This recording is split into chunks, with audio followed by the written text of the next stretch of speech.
आज मेरी तबीयत शाम से ही बेचैन थी। जैसे ही मैं सोने के लिए लेटी तो काफी देर तक नींद नहीं आई और फिर एकदम से आंख लग गई। जैसे ही आधी रात का वक्त हुआ तो मेरी आंख खुली। मुझे प्यास महसूस हो रही थी। मैं अपने कमरे से बाहर निकली तो सामने ही सहन में अपनी सांस को चलते हुए देखा। मैं हैरान थी। न जाने मेरी सासू माँ के साथ क्या मसला था कि वह इस तरह आधी रात को सहन में चलती रहती है। मैंने एक दो बार अपने पति विक्रम से भी पूछा, विक्रम क्या बात है, माँ जी ऐसे क्यों चलती रहती है, आखिर उन्हें क्या परेशानी है। तो मेरी बात सुनकर विक्रम मुस्कुरा देता और यही कहता कि तुम अम्मा के बारे में परेशान मत हो, वह ऐसी ही है, उनके ऊपर बुढ़ापा आ गया है और अब उन्हें नींद कम आती है, इसी वजह से वह रात को जागती रहती हैं और सहन में फिरती रहती है। विक्रम मेरी बात को हंसकर टाल देता, लेकिन मैं अजीब तरह के एहसास का शिकार हो जाती। न जाने क्यों मुझे कभी कभी अपनी सांस बहुत ज्यादा पुरस्कार लगती। हालांकि वह अंधी थी, उन्हें दिखाई नहीं देता था, लेकिन फिर भी रात के वक्त जब वह सहन में चलती तो मुझे बहुत अजीब लगता। आज तो मैंने उनसे पूछा भी नहीं कि उनकी तबीयत ठीक भी है या नहीं, क्योंकि आज मेरा अपना मूड खराब था। आज मेरी अपने शौहर विक्रम से शाम को लड़ाई हो गई थी। हम दोनों के बीच काफी झगड़ा हुआ था, जिसकी वजह से मैं काफी देर तक रोती रही थी। मेरी शादी को अभी सिर्फ 15 माह हुए हैं। मैं और विक्रम एक दूसरे के साथ खुश हैं। विक्रम का अपना एक स्टोर है, जहां पर वह शुभ सवेरे ही काम पर चला जाता है, जबकि मैं घर के काम करती और तैयार होकर विक्रम का इंतजार करती।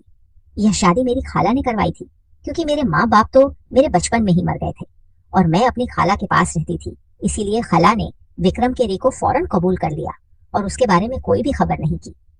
वह तो मेरी किस्मत अच्छी थी कि विक्रम काफी अच्छा और सुलझा हुआ शौहर साबित हुआ। वह मुझसे मोहब्बत करता था और मैं भी उसकी मोहब्बत में खो गई।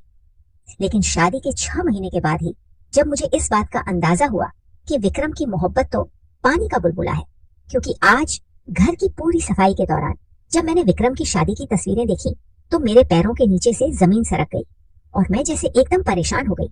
मुझे अपनी आंखों पर यकीन नहीं आ रहा था कि वह तस्वीरें विक्रम की शादी की हैं।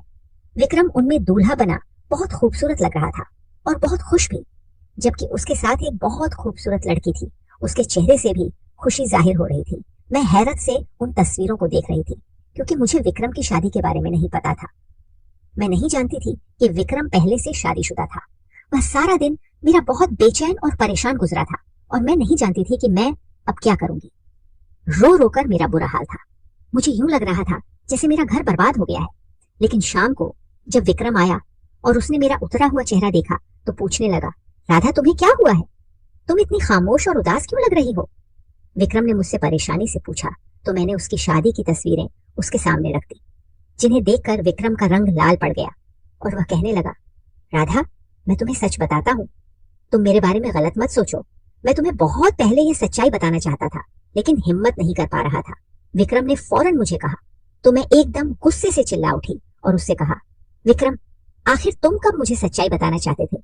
जब मेरी और तुम्हारी शादी हो गई 6 महीने गुजर गए हैं, लेकिन तुमने आज तक कभी मुझे अपनी पिछली जिंदगी के बारे में कुछ नहीं बताया। आखिर ये लड़की कौन है, क्या वाकई तुम्हारी इसके साथ शादी हुई थी, और अगर हुई थी तो फिर वह लड़की अब कहाँ है। मैंने एकदम चिल्लाकर विक्रम से कहा तो वह कहने लगा, वह लड़की अब इस दुनिया में नहीं है, इसलिए मैं तुम्हें उसके बारे में नहीं बता रहा था, क्योंकि दिव्या का इंतकाल हो चुका है, वह मुझे छोड़कर जा चुकी है। विक्रम के लहजे में दुख था और मैं एकदम जैसे खामोश हो गई। मुझे यकीन नहीं आ रहा था कि वह हंसती मुस्कुराती खूबसूरत और कम उम्र लड़की अब इस दुनिया में नहीं थी। मैंने एकदम परेशानी से पूछा, विक्रम आखिर उसे क्या हुआ था, वह एकदम कैसे यह दुनिया छोड़ गई। मैंने विक्रम से पूछा तो वह कहने लगा, दरअसल दिव्या और मेरी शादी को अभी सिर्फ 3 महीने ही गुजरे थे, जब एक दिन सिलेंडर की गैस लीक के दौरान घर में धमाका हो गया और दिव्या का मौके पर ही इंतकाल हो गया। मेरे लिए यह सदमा बहुत बड़ा था, क्योंकि दिव्या पेट से थी और वैसे भी वह मुझे बहुत पसंद थी। लेकिन उसके चले जाने के बाद मैं काफी उदास और परेशान रहा और कितने अरसे तक खुद को घर में बंद रखा।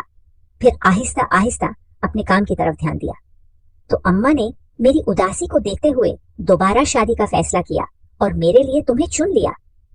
मैं पहले इसके लिए नहीं मान रहा था, लेकिन मैं अम्मा की खातिर मान गया और जब तुम्हें शादी के दिन पहली बार देखा तो अपना दिल हार गया और अपने दिल में तुम्हारे लिए मोहब्बत महसूस करने लगा। इसलिए मैं तुम्हें दुख नहीं पहुंचाना चाहता था। अगर तुम्हें दिव्या के बारे में पता चलता तो तुम उदास हो जाती, परेशान हो जाते, जबकि मैं ऐसा नहीं चाहता था। मेरी मजबूरी को समझो और मुझे माफ कर दो। यह मेरी पहली और आखिरी गलती है। आइंदा तुमसे कोई भी बात नहीं छुपाऊंगा। विक्रम के जवाब ने मुझे काफी हद तक सुकून कर दिया था, क्योंकि एक तो दिव्या भी इस दुनिया में नहीं थी और विक्रम भी मुझसे बेहद मोहब्बत करता था। लेकिन फिर भी मुझे इस बात का दुख था कि विक्रम ने मुझे धोखे में रखा और दिव्या के बारे में पहले नहीं बताया। हालांकि वह बात शाम को खत्म हो गई थी, लेकिन फिर भी मेरे दिल में विक्रम की तरफ से दुख था और मैं इसी बात पर उदास थी कि मेरा शौहर पहले से शादीशुदा था और उसके दिल में अपनी बीवी के लिए मोहब्बत थी। इसी परेशानी में मैंने खाना भी नहीं बनाया था।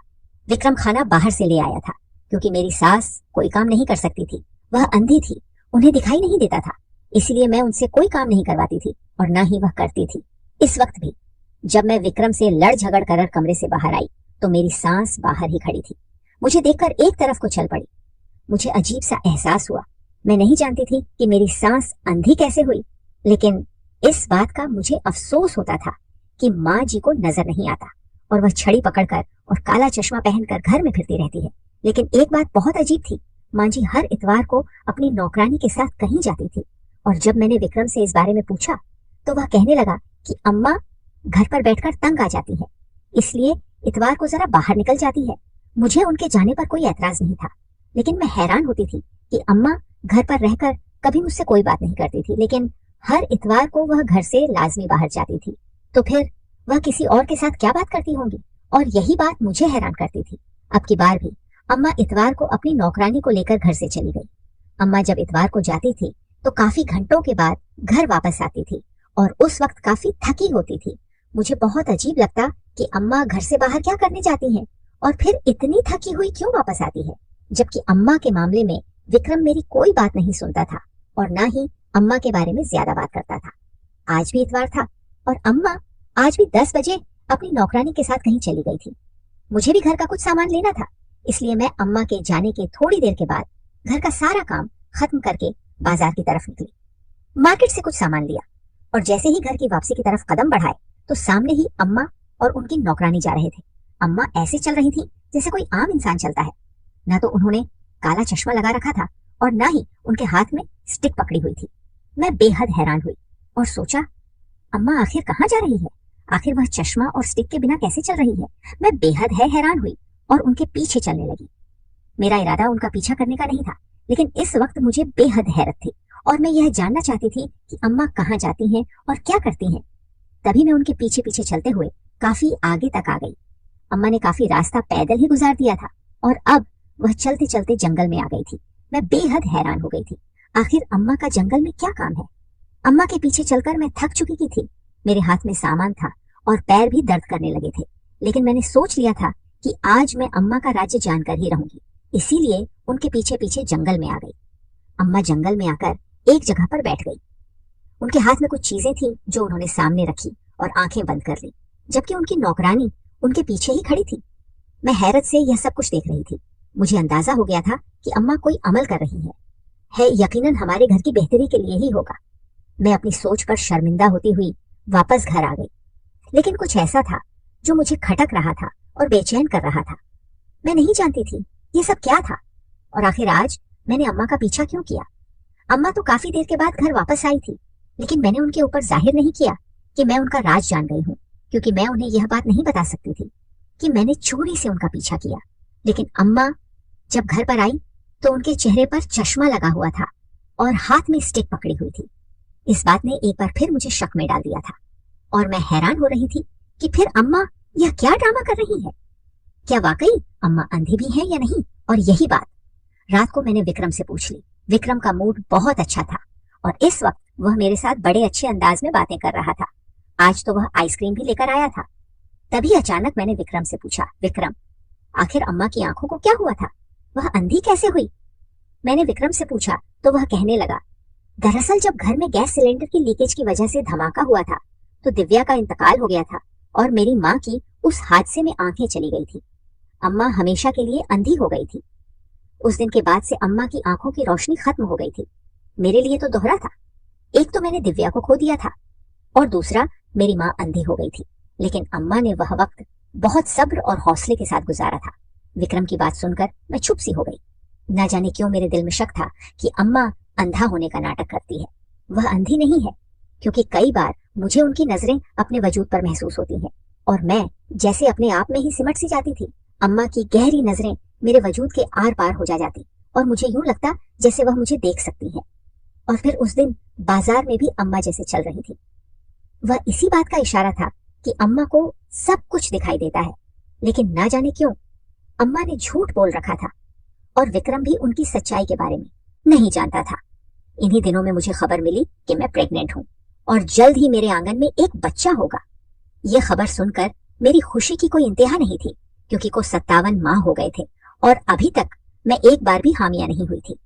यह खबर सुनकर विक्रम भी बेहद खुश था और उसके तो जैसे पैर ही जमीन पर नहीं टिक रहे थे, जबकि मेरी सासू माँ का अंदाज कुछ ठंडा सा लगा था, क्योंकि वह उस तरह खुशी का इजहार नहीं कर सकी थी जैसे मैंने सोचा था। वह यह खबर सुनकर खामोश हो गई थी और फिर कहने लगी, खुश रहो, और अपने किसी काम में मशगूल हो गई। अम्मा का यह अंदाज मुझे अच्छा नहीं लगा था। हमारे घर की पहली खुशी थी और अम्मा का यह अंदाज देखकर मेरा दिल मुरझा गया था। तब मैंने विक्रम से इस बात का शिकवा किया तो वह कहने लगा था, अरे राधा, तुम क्यों परेशान होती हो? अम्मा ऐसी ही है, उनका मिजाज ऐसा ही है। वह पहले तो हमेशा खुश होती थी, लेकिन जब से उनकी आंखें अंधी हुई हैं, तब से उनका मिजाज बदल गया है और वह चुप चुप सी रहने लगी है। तुम ज्यादा महसूस मत किया करो, और वैसे भी अब तुम जिस हाल में हो तुम्हें खुश रहना चाहिए, न कि ज्यादा बातचीत करनी चाहिए और सोचने से बचना चाहिए। विक्रम ने मेरा ध्यान दोबारा उस खबर की तरफ लगा दिया जिसे सुनकर हमारी दुनिया बदल चुकी थी। विक्रम की हिदायत थी कि ज्यादा काम नहीं करना और आराम करना है, लेकिन मुझसे भी टिक कर बैठा नहीं जाता था और मैं घर के कामकाज करने लगती थी। एक दिन इसी तरह जब मैं काम कर रही थी, तभी मुझे बाहर किसी की आहट महसूस हुई।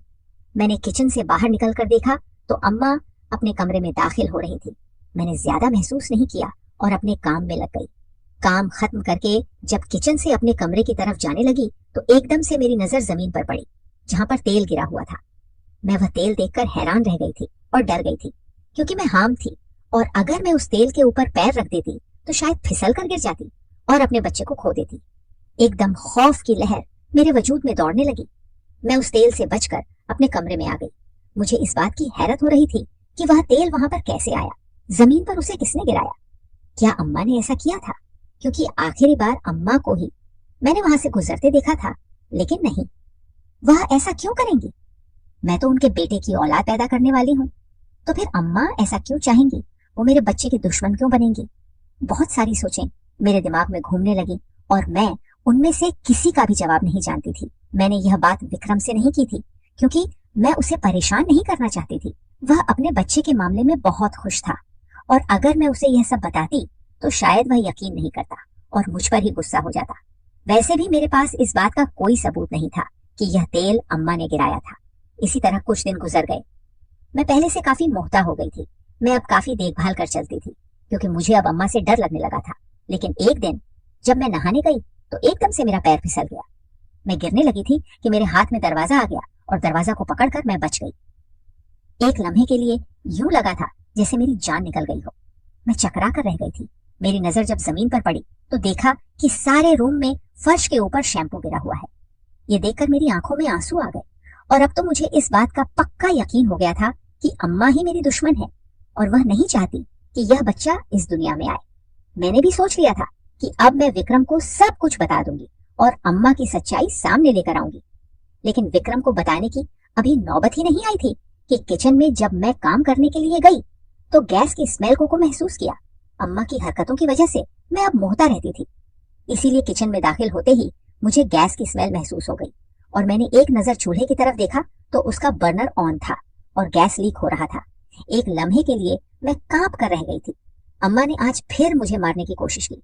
अगर कहीं बेध्यान में मैं आकर चूल्हा जला देती तो मेरा भी वही हाल होता जो दिव्या का हुआ था। मुझे अब अंदाजा हो गया कि दिव्या को भी अम्मा ने ही मारा था, क्योंकि वह भी पेट से थी और शायद अम्मा नहीं चाहती कि विक्रम के औलाद पैदा हो। मैं इतनी डर गई कि खुद को अपने कमरे में बंद कर लिया और विक्रम के आने तक दरवाजा नहीं खोला। विक्रम जब घर आया तो मुझे कमरे में इस तरह बंद देखकर परेशान हो गया और कहने लगा, राधा, क्या हुआ? तुम्हारी तबीयत तो ठीक है, तुम ऐसे क्यों बैठी हो? मेरे चेहरे पर आंसू थे, आंखों में एक समुंदर था।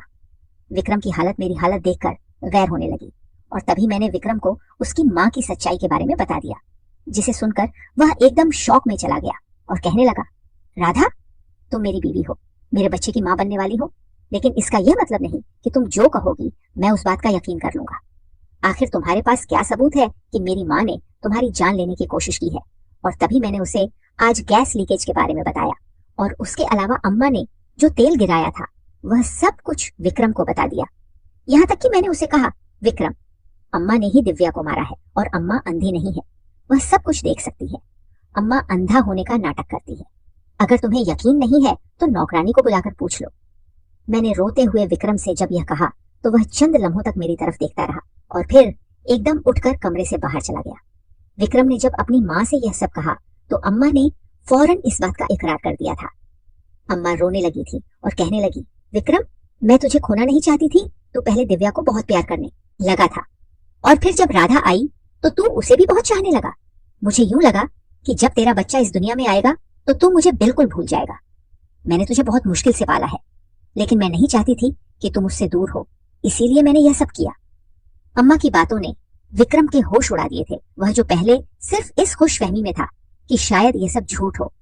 अम्मा के मुंह से सब कुछ सुनकर उसे समझ नहीं आ रही थी कि वह अब आगे क्या कहे, लेकिन विक्रम का दिल बुरी तरह टूट चुका था और वह अपनी माँ की इन्हीं हरकतों की वजह से अंदर से खाली हो गया था। तभी चुपचाप उठकर मेरे पास आ गया और मेरी गोद में सर रखकर रोने लगा। अगला दिन हमारे लिए एक नया सूरज लेकर तल्लू हुआ था। जब विक्रम ने काम से छुट्टी की और मुझे कहने लगा, राधा, अपना सामान बांध लो, हम आज से एक नए घर में जा रहे हैं। विक्रम की बात पर मैंने हैरानी से उसे देखा और कहा, हम यह घर क्यों छोड़ रहे हैं? ये तो अच्छा भला है। जबकि वह कुछ नहीं बोला और मुझे सामान बांधने का कहकर घर से चला गया। 1 घंटे के बाद जब वह वापस आया तो मैंने काफी हद तक पैकिंग कर ली थी। विक्रम ने भी अपना कुछ सामान रखा और तभी कमरे से चला गया और जाकर अपनी माँ से कहने लगा, अम्मा, आपने सारी जिंदगी मुझे मोहब्बत दी और मेरी अच्छी तरबियत की, लेकिन मेरी मोहब्बत में आपने अच्छे बुरे की तमीज को भुला दिया और किसी की जान ली। मेरी बीवी और बच्चे को जान से मार दिया और अब राधा और उसके बच्चे की भी दुश्मन बनी हुई है।